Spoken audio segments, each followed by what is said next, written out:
여러분 안녕하십니까? 헬로티비 뉴스입니다. 국토교통부가 지난주 재건축 안전진단 기준을 완화하면서 안전진단에서 탈락했던 아파트 단지들이 다시 재건축을 시도하고 있습니다. 안전진단 용역을 진행하는 일부 단지는 이미 바뀐 평가 기준을 반영하고 있습니다. 이관성 기자입니다. 지난 2018년 재건축 안전진단에 나섰다가 점수 초과로 유지보수 판정을 받았던 부천의 한 아파트 단지입니다. 이 아파트 단지는 올해 다시 안전진단을 준비했습니다. 안전진단 용역 기간은 올해 3월부터 12월 28일까지. 안전진단 평가가 끝나갈 즈음 국토부의 재건축 안전진단 평가 기준이 바뀌자 이 아파트 단지는 평가 점수를 다시 산출하고 있습니다. 정부가 안전진단을 바꿨는데 우리도 그렇게 산출할 계획입니다. 국토부는 안전진단 평가 항목 중 구조안전 평가 비중을 30%로 낮추고 주거환경과 설비 노후도 평가 비중을 각각 30%로 늘렸습니다. 이렇게 되면 유지보수 판정을 받았던 아파트가 조건부 재건축 판정을 받거나 조건부 재건축 판정을 받았던 아파트가 재건축 판정을 받을 수 있습니다. 예를 들어 종전 안전진단 최종 성능 점수가 47점대인 아파트가 항목별 가중치 변경만으로 43점대를 받을 수 있습니다. 재건축 판정 범위도 30점 이하에서 45점 이하로 확대됐기 때문에 조건부 재건축이었던 아파트가 바로 재건축 대상이 될 수 있는 것입니다. 재건축 안전진단 문턱이 낮아지다 보니 다시 재건축 사업을 준비하는 아파트 단지들이 늘어날 분위기입니다. 기존의 18년도에 통과 못했던 단지들 5개소, 지금 원도심 지역에 17개소가 있습니다. 그래서 지금 통과 못했던 단지들 위주로 해서 대폭 증가할 것으로 보고요. 국토부는 안전진단 용역을 진행 중이거나 안전진단 후 적정성 검토 단계에 있는 아파트 단지들까지도 바뀐 기준대로 소급해 평가하기로 했습니다. 내년 재건축 판정 단지들이 나오기 시작하면 건물과 설비 노후도가 비슷한 단지들이 잇따라 재건축 사업에 뛰어들 것으로 보입니다. 헬로티비 뉴스 이관서입니다. 부평 캠프마켓 내 정화 작업이 한창입니다. 하지만 조병창 건물의 철거 여부는 올해를 넘길 것으로 보이는데요.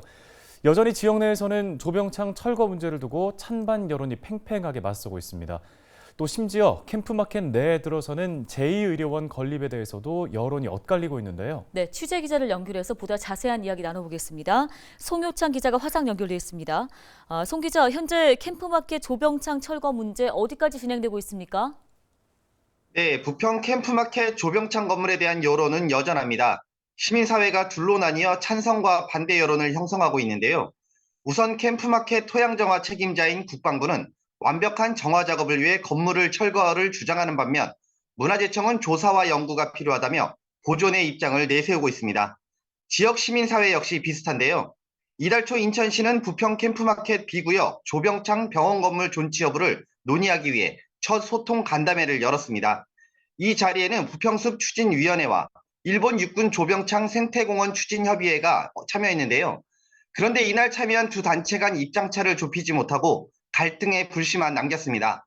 생태공원 추진협의회는 존치 입장을, 반면 부평숲 추진위원회는 철거를 주장하고 있는데요. 이에 대해 인천시는 오는 21일 2차 간담회를 준비 중입니다.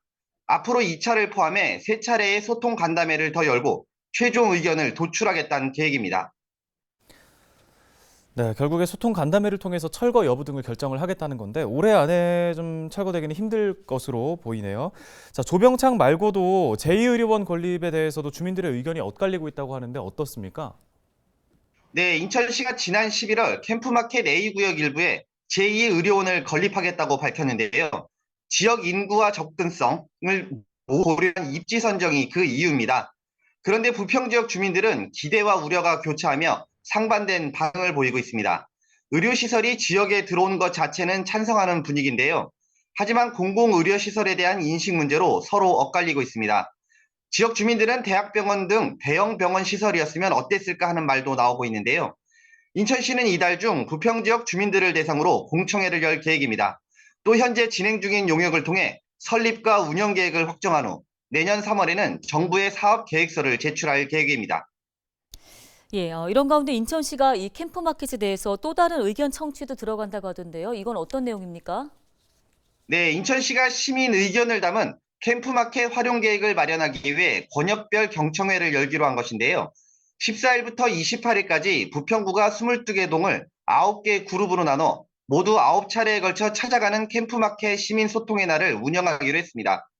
캠프마켓 인접 정도와 관심도 등을 고려해서 부평 13동과 상곡 1, 2, 3, 4동을 30명 이내 소규모 그룹 6개와 그 외 16개 동 50명 이내 중규모 그룹 3개로 나눠 진행을 하는데요.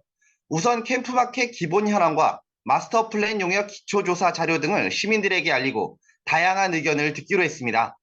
특히 단발적인 시민 의견 수렴 방식을 보완해서 갈등 관리 전문가는 순회 반복형 시민 의견 수렴 방식으로 진행하기로 했는데요.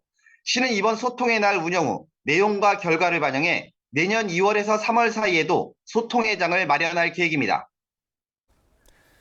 네, 오늘 소식은 여기까지 듣겠습니다. 보도국 송효찬 기자였습니다.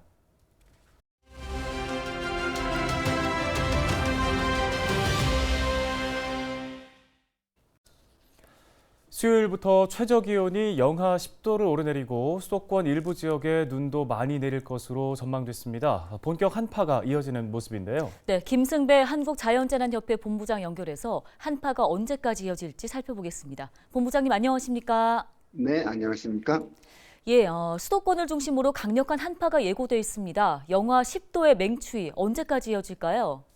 네, 오늘 오후부터 북쪽에서 찬바람과 함께 기온이 떨어져 내일 서울 아침 최저 기온이 영하 10도가 예상이 됩니다. 따라서 한파주의보가 내려져 있는데요. 이번에 찾아온 추위는 다음 주 월요일 19일까지는 이어질 것으로 보입니다. 그러니까 서울에서 아침 최저 기온이 영하 10도 안팎, 낮 기온도 영하권에 머무르는 추위가 다음 주 월요일까지는 이어질 것입니다. 네, 이번 주에 비와 눈이 내린다는 소식도 들립니다. 얼마나 눈이 많이 내릴까요? 네, 오늘 밤 중부와 서쪽 지방에서 제법 많은 비가 내릴 것으로 예상이 됩니다. 밤 사이에 추워지기 때문에 쌓일 것으로 보이는데요. 따라서 내일 아침에 눈이 많이 올 걸 대비해서 대중교통 등 교통 혼잡 대비 필요한 시점입니다. 네, 입에 본격적인 추위로 겨울이 시작된 것 같은 기분인데요. 이번 겨울 좀 평년과 비교했을 때 얼마나 추울 걸로 전망됩니까? 네, 올겨울 12월과 1월, 2월을 겨울로 보는데 올 겨울 석 달 전체적으로 평년과 비슷하거나 약간 낮은 그런 겨울이 될 것으로 보입니다. 그러니까 우리나라 한반도가 위치한 중위도가 원래 겨울철에 굉장히 추운 곳이거든요.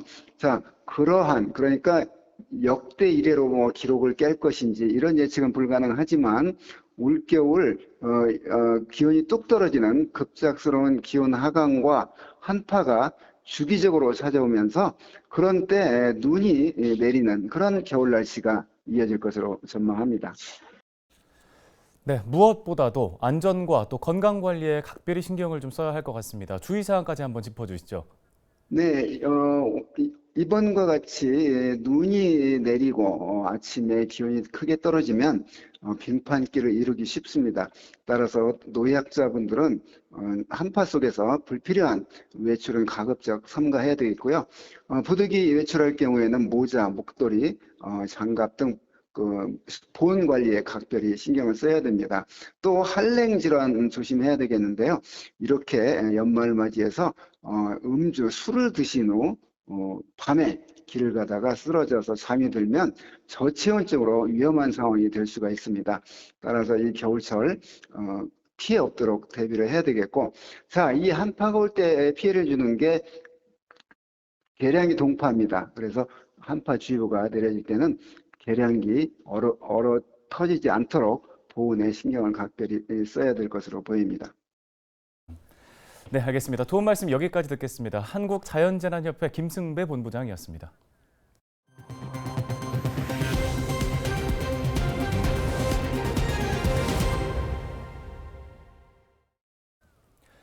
다음 소식입니다. 중국 내몽골에서 시작돼 우리나라로 넘어온 황사의 영향으로 13일 하루 인천과 경기 등 수도권 지역에 황사 위기경보 주의 단계가 발령됐습니다.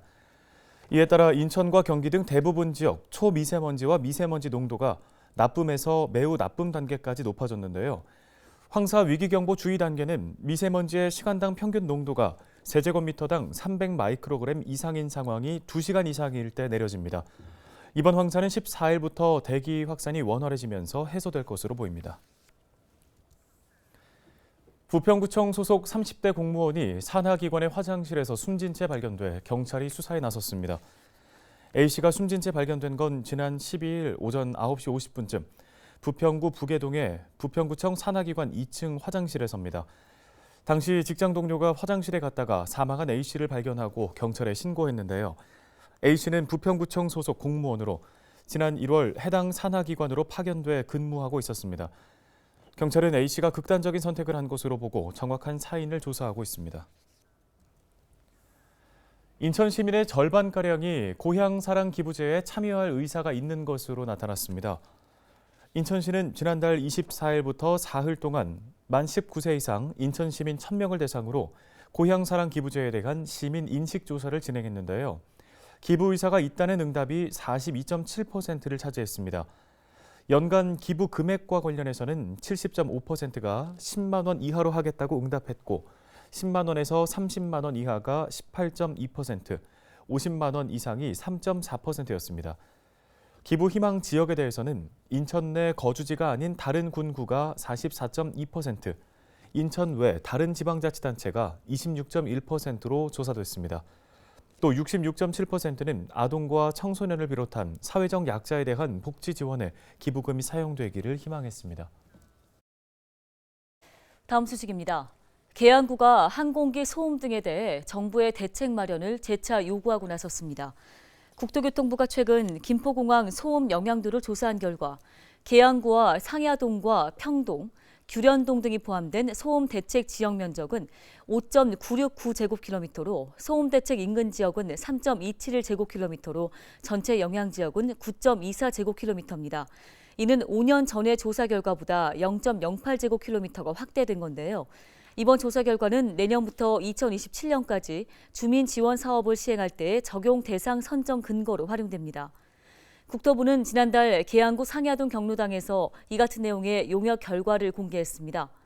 하지만 주민들은 정부 지원 사업에 대해 지원 범위가 한정적이고 제한적으로 이뤄지고 있다며 불만을 나타냈는데요.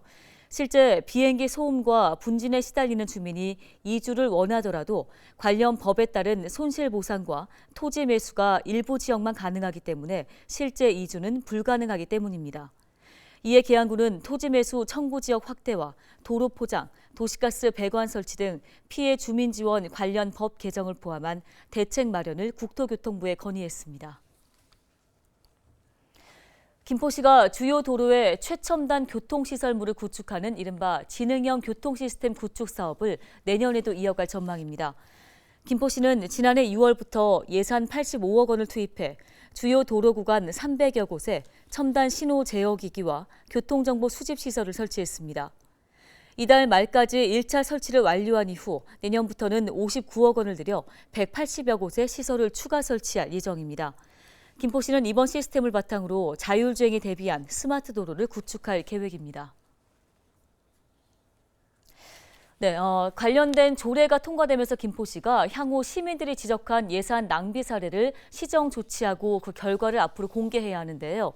배강민 김포시 의원이 발의한 이번 조례안은 김포시가 예산 낭비 사례에 대한 시민의 신고를 받아 시정 조치해야 하며 그 결과를 예산 절감 사례와 함께 시 홈페이지에 공개하도록 규정했습니다. 또 이를 위해 김포시는 예산 낭비 신고센터를 설치 운영해 시민들의 신고를 받도록 했습니다. 전세 피해 방지를 위한 법안이 발의됐습니다. 더불어민주당 허종식 국회의원이 공인중개사법과 부동산 등기법, 주택임대차 보호법 개정안 등 전세 피해 방지 3법을 대표 발의했다고 밝혔습니다.